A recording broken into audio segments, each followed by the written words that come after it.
प्रथम जी आदितीताईंनी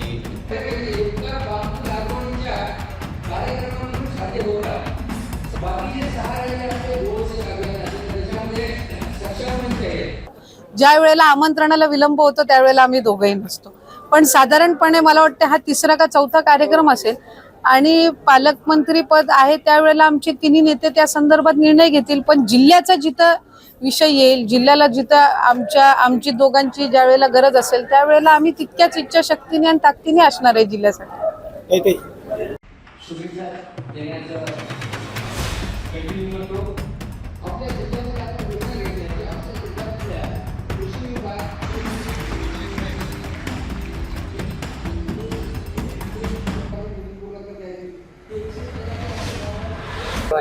रायगडकरांनी चांगला संदेश घ्यावा की चांगल्या कामासाठी आम्ही सगळे एकत्र आलेलो आहोत।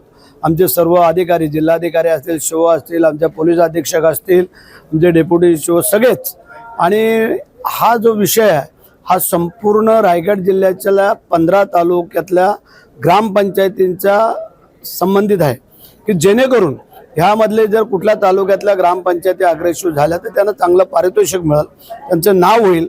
आणि त्याचबरोबर आम्ही जे काही काम करतोय त्याचा आम्हाला पण थोडासा त्याच्यामध्ये मोबदला आहे की बाबा आम्ही त्यांना काय सहकार्य केलं, काय नाही केलं, शासन दरबारी बाकी आमचे शिव मॅडम आहेत, कलेक्टर मॅडम, हे सगळेच आहेत की जेणेकरून त्या संबंधित आहेत। त्या आजची जी काय बाब आहे ही थोडीशी वेगळी आहे, ही त्याच्यामध्ये कोणी राजकारण आणण्याचा प्रयत्न करू नये असं मला वाटतंय।